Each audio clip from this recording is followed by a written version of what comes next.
হাতত অস্ত্ৰ লৈ অহা নাই, কিন্তু আহি পেলাই কি কৰে, আমাৰ এখন গাঁৱত দুজনমান সোমাব, সোমাই পেলাই সিহঁতৰ সংখ্যা বৃদ্ধি হ'ব, আমাৰ লোকসকলৰ ওপৰত অত্যাচাৰ কৰিব আৰু সেই গাঁওখন তেওঁলোকে দখল কৰে। সেইকাৰণে উচ্ছেদ লাগিবই। নামনি অসমৰ ডেমোগ্ৰাফিত সিহঁতে শেষ কৰি দিলে। অসমত কিন্তু কোনো এজন মুখ্যমন্ত্ৰী নোলাল যি এনেকুৱা সাহস এটা দেখুৱাব পাৰিলে। এইটো যদি 20-25 বছৰ আগতে কৰিলেহেঁতেন কোনোবা মুখ্যমন্ত্ৰীয়ে, আজি জোৰ পুৰি হাত নাপায়গৈ। সেয়াই তেওঁলোকৰ কিমান সাহস হ'ল। মই কৈছোঁ ন, এখন দ্বিতীয়খন কাৰ্গিল যুদ্ধ। কেপ্টেইন জিন্তু গগৈৰ দৰে বহু লোক কিয় শ্বহীদ হৈছিলে, কাৰণ কেইজনমান সন্ত্ৰাসবাদী আমাৰ পৰা সোমাই আহিছিলে। তো সেইটো এনক্ৰ'চমেণ্ট আছিলে। আৰু এতিয়া যিবিলাক চাইলেণ্ট এনক্ৰ'চমেণ্ট, সেইবিলাক বন্দুক বাৰুদ লৈ সোমাই আহিছিলে, সেইকাৰণে এখন যুদ্ধই হৈ গৈছিলে। আৰু এইবিলাক যে চাইলেণ্টলি আহি পেলাই গাঁও কি গাঁও তেওঁলোকে দখল কৰে, মাটি হাজাৰ হাজাৰ মাটি দখল কৰে, সেইবিলাকতো বেদখলকাৰী, হাতত অস্ত্ৰ লৈ অহা নাই, কিন্তু আহি পেলাই কি কৰে, আমাৰ এখন গাঁৱত দুজনমান সোমাব, সোমাই পেলাই সিহঁতৰ সংখ্যা বৃদ্ধি হ'ব, আমাৰ লোকসকলৰ ওপৰত অত্যাচাৰ কৰিব আৰু সেই গাঁওখন তেওঁলোকে দখল কৰে, যি ধৰণে নেঘেৰি বিল দখল কৰিছিল, যি ধৰণে উৰিয়াম ঘাট দখল কৰিছিল। সেইকাৰণে উচ্ছেদ লাগিবই। আৰু এটা কথা কওঁ যে আমাৰ মাননীয় মুখ্যমন্ত্ৰী হিমন্ত বিশ্ব শৰ্মা ছাৰৰ নেতৃত্বত এই উচ্ছেদ অভিযান চলি আছে।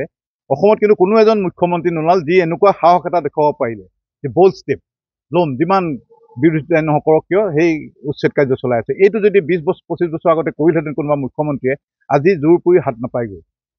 আজি কোনো নিস্তাৰ নোহোৱা হৈছে। গাঁও কি গাঁও, চুকে কোণে, ক'ৰবাত জোৱাই গাঁও, ক'ৰবাত নিজে আহিছে, ক'ৰবাত কাম কৰা আহি পেলাই দখল কৰিছে মাটি। সেইকাৰণে মাননীয় মুখ্যমন্ত্ৰী মহোদয়ক মই ধন্যবাদ দিছোঁ আন্তৰিকতাৰে, যে তেখেতে এই সাহসখিনি যে দেখাব পাৰিলে। কিন্তু কোনো মুখ্যমন্ত্ৰীয়ে এনেকুৱা সাহস দেখাব নোৱাৰিলে। এটা সময় আছিল চৰকাৰে সেইখিনিক বেছি সুবিধা দিয়ে, এটা ভোট বেংকৰ স্বাৰ্থত।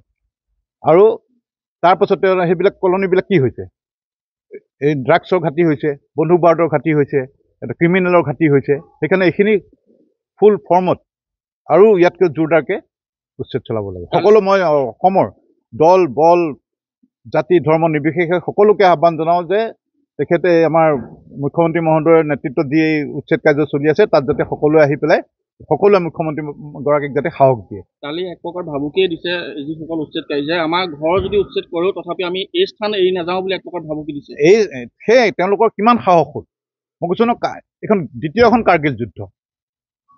আজি কেইজনমান সন্ত্ৰাসবাদী হওঁতে এখন দেশে যুদ্ধ ঘোষণা কৰিছিলে। তো ইমান লাখ লাখ মানুহ বেলেগৰ পৰা আহি পেলাই ইয়াত সোমাই আছে, সেইটো যুদ্ধ সদৃশ এটা পৰিৱেশ। বাংলাদেশ বনাই দিছে সেইটো বহুতে বহুত কৈ গৈছিল যে অসমখন বাংলাদেশত পৰিণত হ'ব। ময়ো এখন কিতাপ লিখিছিলোঁ, আছাম টুৱাৰ্ডছ ইছলামাইজেশ্যন। সেইটোৱে হ'বলৈ গৈ আছিল যদি এই মাননীয় মুখ্যমন্ত্ৰী মহোদয়ে এই ষ্টেপটো হাতত নল'লেহেঁতেন। আমি দেখিছোঁ যে উৰিয়াম ঘাটৰ পৰা সেইখিনিত থুপ খাই থাকোগৈ বৰ্তমান, ধিং মৈৰাবাৰী এইবিলাকত য'ত তেওঁলোকৰ সংখ্যা বেছি তাতে থাকোগৈ।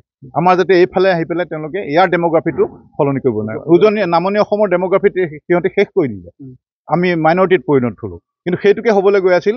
আজি যদি এই উচ্ছেদ কাৰ্য নচলালেহেঁতেন, 10 বছৰৰ পাছত আমি ইয়াত সংখ্যালঘুলৈ পৰিণত হ'ব। বহু বিঘা মাটি, হাজাৰ হাজাৰ, বহুত বিঘা নাই, হাজাৰ হাজাৰ লাখ বিঘা মাটি এগৰাকীয়ে বহুত বিঘা দখল কৰি পেলাই তেওঁলোকে তামোল বাৰী লগাইছে, পুখুৰী খান্দিছে।